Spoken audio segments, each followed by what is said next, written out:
YS Jaganmohan Reddy గారు ఆ మాటని ముందుకు నడిపిస్తూ ఆయన మంత్రివర్గంలో అణగారిన వర్గానికి చెందిన ఐదుగురు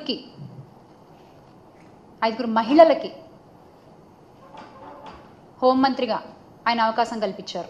అంటే మొట్టమొదటిసారి మనం చూసుకున్నట్లయితే కనుక తొలి మంత్రివర్గంలో దళిత వర్గానికి చెందిన మేకతోటి సుచరిత గారు, అలాగే ఉప ముఖ్యమంత్రిగా గిరిజన మహిళ పాముల పుష్పశ్రీవాణి గారు, మళ్లీ విడత విస్తరణలో హోంమంత్రిగా దళిత వర్గానికి చెందిన తానేటి వనిత గారు, మరో ముగ్గురు మహిళలు డిప్యూటీ సీఎం కావచ్చు, హోంమంత్రి కావచ్చు, సబ్జెక్ట్ టు కరెక్షన్, ఇలా చాలామందికి మహిళలకి ఆయన మంత్రివర్గంలో స్థానాన్ని కల్పించారు.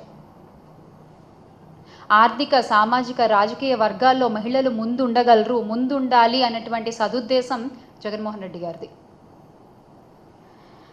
రాష్ట్రంలో 13 జెడ్పీ చైర్మన్ పదవుల్లో 7 మహిళలకే ఇచ్చారు. 26 జెడ్పీ వైస్ చైర్మన్ పదవుల్లో 15 మంది మహిళలకు అవకాశం కల్పించారు. 12 మేయర్ పోస్టులుంటే 24 డిప్యూటీ మేయర్ పదవులు, మొత్తం 36 పదవుల్లో 18 మంది మహిళలే ఉండేలా చూసుకున్నారు ఆయన. ఇది కదా దార్శనికత అంటే, ఇది కదా మహిళా సాధికారత అంటే. బిడ్డ పుట్టిన దగ్గర నుంచి ఇందాక నేను చెప్పినట్టు ఏ వయసులో ఏమేం కావాలో ఆయన మనసుకి తెలుసు, ఆయన నమ్మిన ప్రజలకు తెలుసు ఆయన ఏం చేశారు అన్నది.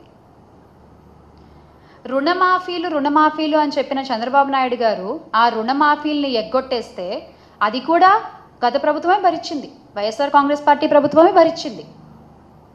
డీటెయిల్గా చెప్పాలంటే కనుక 0 వడ్డీ పథకాన్ని రద్దు చేసినందుకు గాను అప్పులు తడిసి మోపెడయ్యాయి. అప్పట్లో అక్క చెల్లెమలే బ్యాంకుకు అపరాధపు వడ్డీ కలిపి మొత్తం లక్షల కోట్లు చెల్లించాల్సిన పరిస్థితి ఏర్పడింది.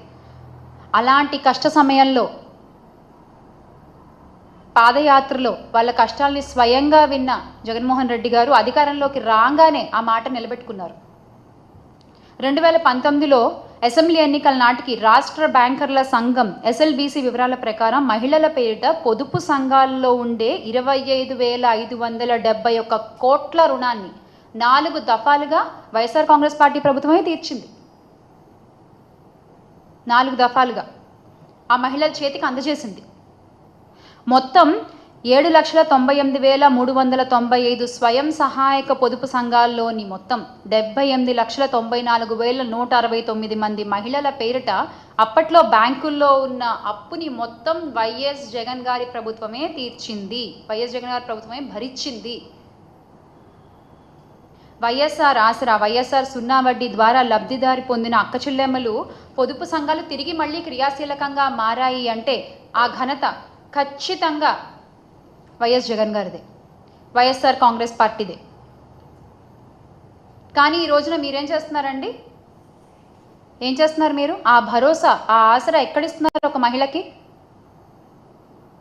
ఇప్పటి గౌరవ ఉప ముఖ్యమంత్రి కొణిదెల పవన్ కళ్యాణ్ గారు ఊగిపోయారు. ఆ రోజున మహిళల కోసం నేనుంటాను, మహిళలకు నాది బాధ్యత అంటూ తెగ ఊగిపోయారు.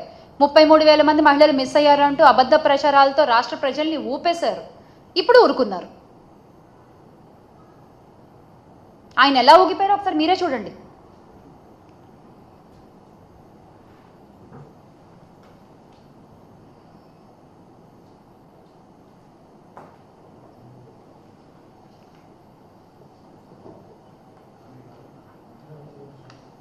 అసలు ఆయన మాట్లాడిన భాషని మ్యూట్ చేసి చూపిస్తున్నాం మీకు. ఇంకా మేము ఎన్నెన్ని మాటలు మాట్లాడారు, ఎన్నెన్ని అబద్ధాలు ప్రచారాలు చేశారు, ఎంత ఊగిపోయారు, ఎంత ఊపారు. ఈ రోజున కామ్గా ఊరుకున్నారు. ఇంత జరుగుతుంటే మీరు ఊగాల్సింది అప్పుడు కాదండి, ఇప్పుడు.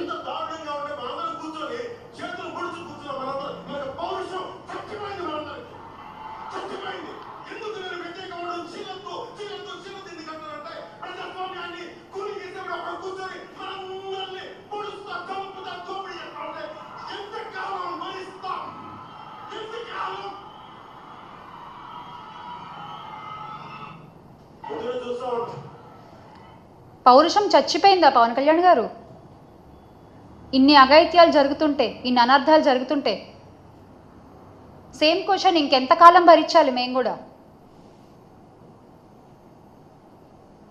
డ్వాక్రా మహిళలకు కూడా అన్యాయమే చేశారు చంద్రబాబు నాయుడు గారు. డ్వాక్రా రుణమాఫీ చేస్తామని చెప్పి మొత్తం అసలు అప్పట్లో అంటే డ్వాక్రా హయాంలో 10 మంది సభ్యులు ఉంటే అందరికీ కలిపి 2 లక్షలో 3 లక్షలో వచ్చేది అప్పుడు అప్పుగా. కానీ బ్యాంకు రుణాలు ఆసరాతో తీరడం మొదలుపెట్టిన తర్వాత కొత్త రుణాలు సకాలంలో చెల్లించడంతో ఒక్కో సంఘానికి ఏకంగా 20 లక్షల రుణాలు ఇచ్చారు. 20 లక్షల రుణాలు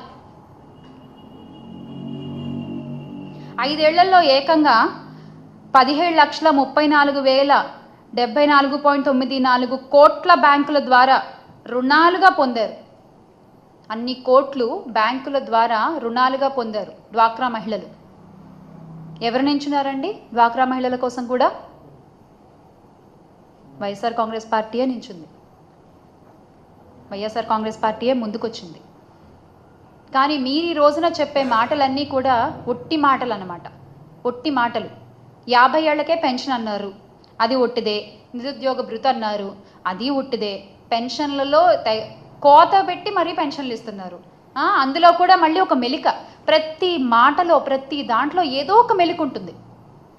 ఏది తిన్నగా చెప్పరు, ఇది ఇస్తాం ఇది చేసాం అని ఒకటి చెప్పండి. మీరు మీ గుండెల మీద చేసుకుని మీరు చెప్పరు, మీరు చెప్పలేరు కూడా. తల్లికి వందనం మరో మోసం. ఇక దీపం గ్యాస్ సిలిండర్ అయితే 3 అన్నారు, అది 1 అన్నారు. ఆ 1 వస్తుందో రాదో కూడా తెలియదు ఇప్పుడు. అది ఇంకో పెద్ద మోసం. సూపర్ 6 అయితే ఉట్టి దగా. అసలు ఆడబిడ్డ అనేది దగా. ఇక ఉచిత బస్సు గురించి మాట్లాడుకోవాలి మనం ఇక్కడ. ఉచిత బస్సు గురించి అయితే మొన్న మా జగన్మోహన్ రెడ్డి గారు కూడా అన్నారు, మా పార్టీ అధినేత. రాయలసీమ మహిళలందరూ కూడా ఎదురు చూస్తున్నారు, అలాగే ఇతర జిల్లాలు ఇతర మహిళలందరూ కూడా ఎదురు చూస్తున్నారు, ఏం చేశారు ఆ బస్సు ఎక్కి తిరిగి చూసొద్దాము అని చెప్పి అని అన్నారు ఆయన. ఆయన అన్న తర్వాత అయినా మీరు ఏమన్నా దాన్ని అమలు పరుస్తారేమో, చిన్న హామీయే కదా అని ఎదురు చూసాం మేము. కానీ మీరు అనౌన్స్ చేసిన విధానం చూస్తే మాత్రం అద్భుతం అసలు. దాని గురించి మనం మాట్లాడుకుందాం. ఇది చూడండి, ముందు చంద్రబాబు నాయుడు గారు ఉచిత బస్సు గురించి మాట్లాడిన మాటలు చూద్దాం ఒకసారి.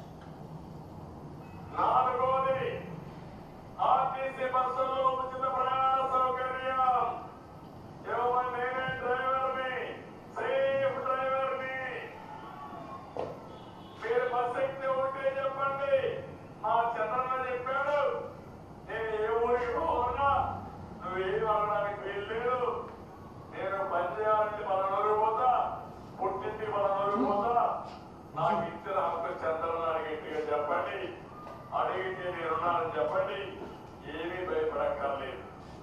ఇవన్నీ నేను చేస్తున్నా అంటే ఒక ఉద్దేశంతో చేస్తున్నా. మీకోసం జగన్మోహన్ రెడ్డి చేసేది, జగన్మోహన్ జగన్ రెడ్డి అతను కనిపెట్టుకొని వస్తాడు. నేను అట్ట కాకుండా సేవాభావంతో ఎదురుకు వస్తా. 4వది ఆర్టీసీ బస్సుల్లో ఉచిత ప్రయాణ సౌకర్యం.